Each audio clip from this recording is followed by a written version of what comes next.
Every explanation of decorators eventually says the same sentence.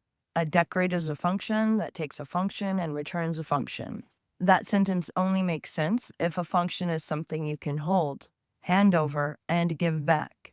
And in Python it is. In this video, we go through what def actually builds in memory, the attributes that come attached to it, the 4 operations that become available once you treat a function as a value, the other things in Python that behave the same way, and the 2 specific bugs that come from mixing up a function and its result. No decorator syntax yet. This is the layer underneath it. Start with the word object, because it's doing real work in that sentence and not just being decoration. In Python, an object is anything with a type, an identity, and attributes. It lives somewhere in memory. Any number of names can point at it, and it stays alive as long as at least one reference exists.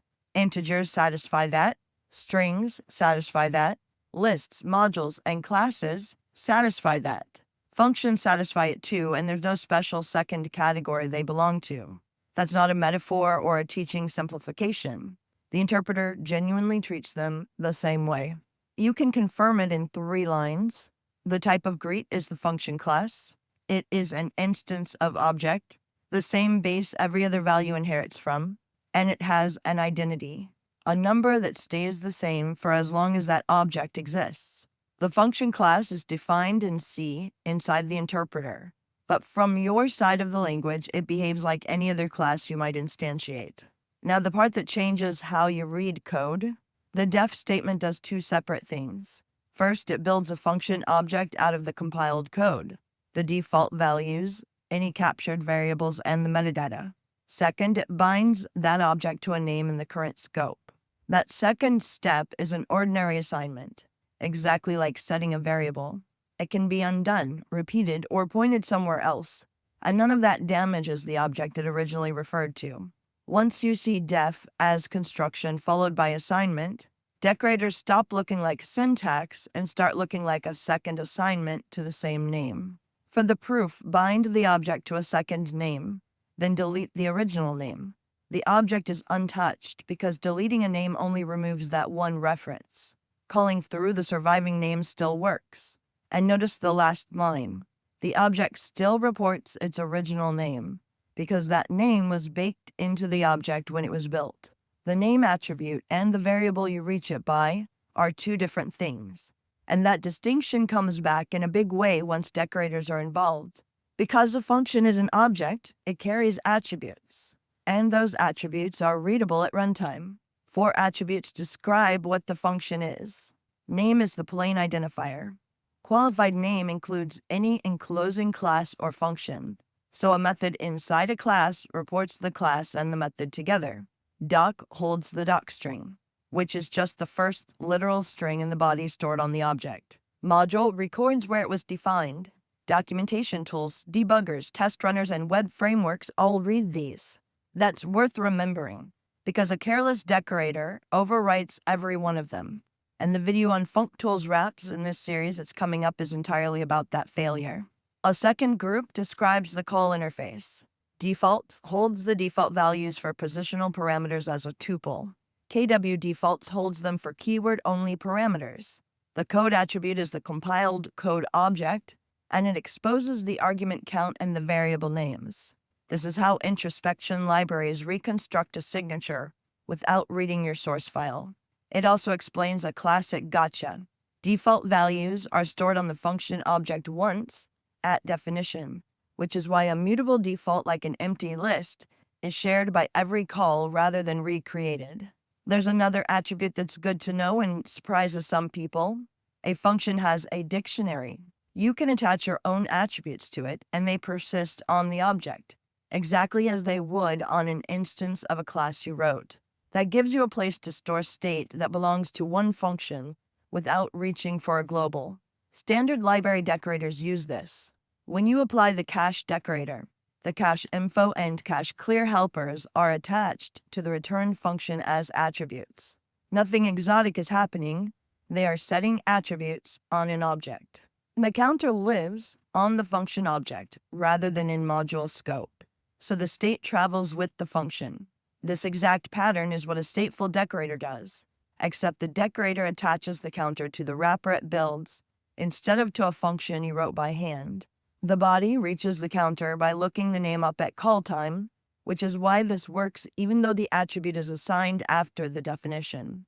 Once a function is a value, 4 operations open up, and every higher order pattern in Python is built from them. First, assignment.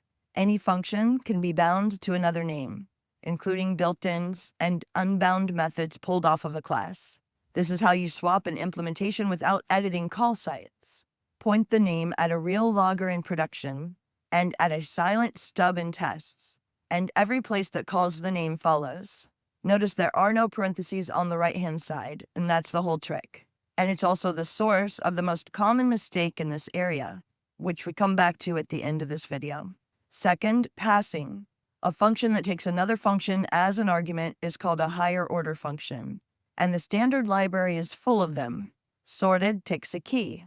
Map and filter take a transform and a test. Your own functions can do the same thing, and apply twice shows how little ceremony it needs.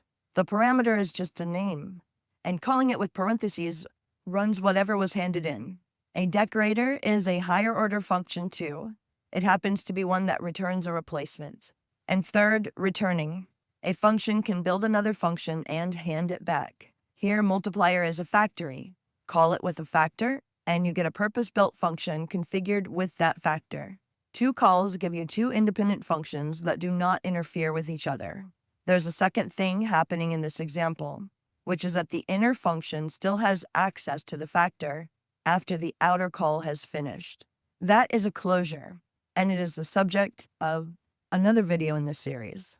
For now, notice only that the return statement hands back the function itself with no parentheses. Fourth, storing. Functions go into lists, dictionaries, sets, and tuples like anything else. A dictionary of functions keyed by a string is a dispatch table, and it replaces a long chain of if and elif with a single lookup. The value in the dictionary is the function object, so the call happens after the lookup, which is why you see the brackets and then the parentheses. Registering handlers this way is one of the most common uses of a decorator in real code, and the decorator does nothing more than insert into a dictionary like this one. The comparison is worth making explicit, because this is where the payoff appears. Adding a case to a chain of branches means editing that chain, and the order of the branches can change behavior. Adding a key to a dictionary touches nothing else. Lookup is one hash operation instead of a walk through every test. The set of supported options is readable at runtime, since the keys are the options. And crucially, another module can add an entry without editing the original function, which is exactly what a plugin system needs. Functions written with def are the common case, but they're not the only objects you can call. 5 things commonly appear where a function is expected. A def function is the full-featured version. A lambda is a single expression with no statements, and its name attribute is always the placeholder lambda, which is why it is a poor choice for anything that will show up in a traceback. A bound method is a function reached through an instance, with the instance already attached. A class is itself callable, and calling it builds an instance. And an instance whose class defines the call method behaves like a function while keeping state in ordinary attributes. Anywhere this series says function, any of these 5 will do. For the call method to use, double looks like a function at every call site, but it is an instance, and its state lives in a normal attribute rather than in a closure. When a decorator needs to keep meaningful state, or wants to expose methods for inspecting and resetting that state, writing it as a class like this is often clearer than nesting functions. The trade is that instances do not automatically behave correctly when used to decorate methods, which is a wrinkle covered later in the series.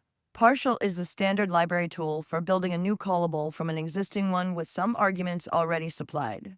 It returns an object that holds the original function and the fixed arguments, and calling it merges those with whatever you pass at the call site. Reach for it when you need a configured version of a function to hand into an API that only accepts one argument, such as a callback or a key function. It is the smallest possible example of taking a function and returning a different callable, which is the shape every decorator has.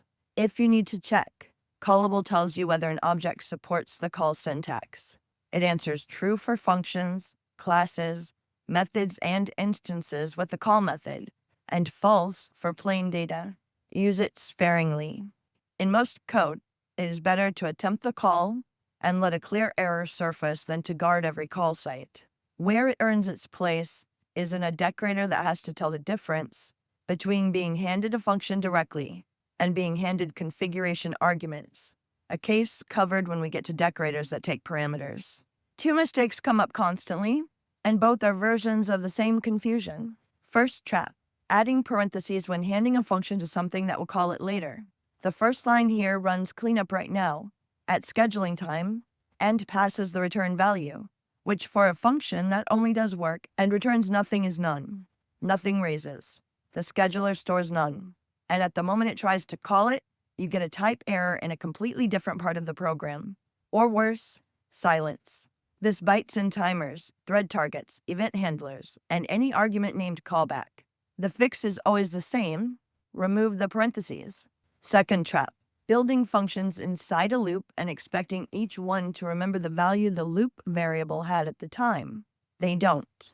Each function captured the variable itself, not a copy of its value. And by the time any of them run, the loop has finished and that variable holds its final value. So all three report 3.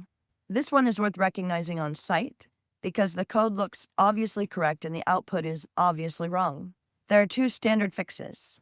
Bind the value as a default argument, which is evaluated once at definition and stores the current value on the function object. Or call a factory function, so each call creates a separate scope holding its own copy. The factory version is usually clearer to a reader, and it's the same factory shape from the multiplier example earlier. Both produce 3 independent functions with 3 different values.